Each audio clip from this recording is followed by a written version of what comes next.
Olá, adoradores! O salmo de hoje é intitulado Cântico dos Degraus de Davi e foi incorporado nas canções que os peregrinos cantavam a caminho de Jerusalém. Nele nós encontramos Davi liderando o povo de Israel em ações de graças ao Senhor pela grande ajuda no passado e expressando confiança em sua ajuda contínua no futuro. Nos versículos 1 e 2, por duas vezes, Davi chamou Israel para reconhecer que toda a sua ajuda tinha vindo de Deus, não apenas porque ele estava presente, mas porque trabalhou ativamente ao lado do seu povo. Ao dizer quando os homens se levantaram contra nós, dá a ideia de uma emboscada, de um ataque surpresa que poderia ter derrotado Israel se Deus não estivesse ao seu lado. Ele prometeu ao seu povo escolhido que amaldiçoaria aqueles que os amaldiçoassem e cumpriu essa promessa. Da mesma forma, Satanás, o nosso adversário, ele não avisa de antemão quando serão os seus ataques, de modo que devemos permanecer sóbrios e vigilantes, vestir toda a armadura de Deus e nos manter alertas em oração.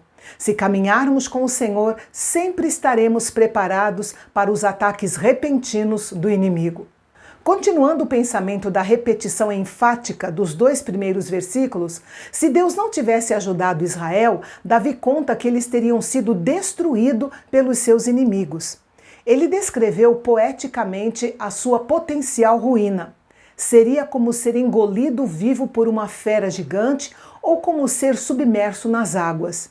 A menção das águas nos versículos 4 e 5 pode se referir a uma invasão inimiga durante a estação das chuvas torrenciais, quando a neve das montanhas derrete e os leitos secos dos rios de Israel transbordam rapidamente, ameaçando as casas e as pessoas com cheias repentinas.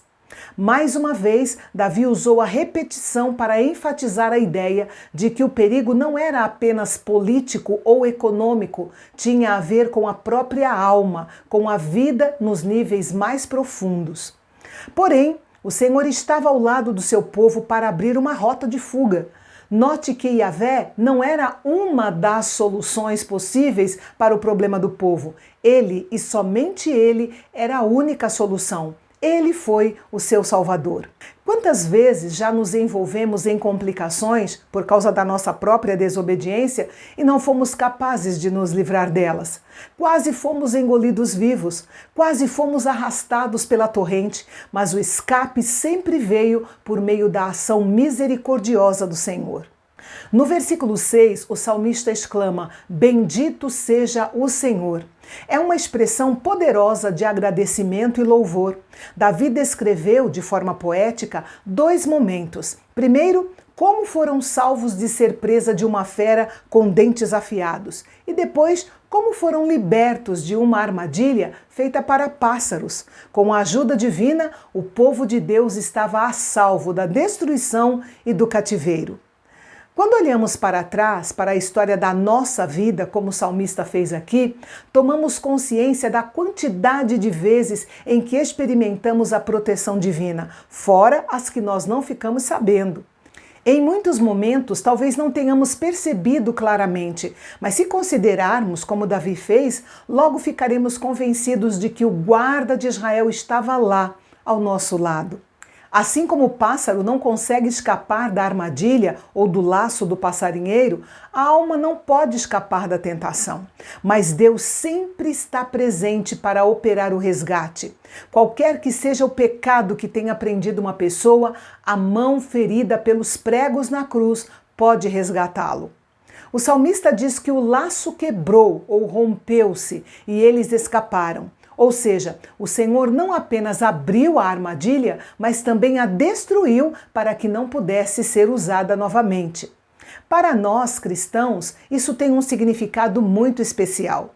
A morte e a ressurreição de Jesus Cristo romperam o domínio do pecado e da morte e podemos caminhar em liberdade por meio do nosso Salvador. Louvado seja Deus, pois não estamos desamparados. O nosso socorro está no nome do Senhor. A grande lição deste salmo, do início ao fim, é que devemos reconhecer todos os dias que cada libertação ou livramento que recebemos, seja de natureza temporal ou espiritual, é porque o nosso Deus está sempre presente como guarda fiel das nossas vidas. E o nosso próximo salmo vai nos falar sobre 3 tipos de pessoas: as que confiam no Senhor, as que negociam com o inimigo e as que escolhem andar no caminho errado. O que acontece com esses grupos será o nosso assunto de amanhã, aqui no Canal Bendito. Mas antes de sair, deixe o seu like para promover o crescimento do nosso canal. Te espero amanhã, aqui no Canal Bendito, o canal de Fala Fácil, onde a teologia é para todos.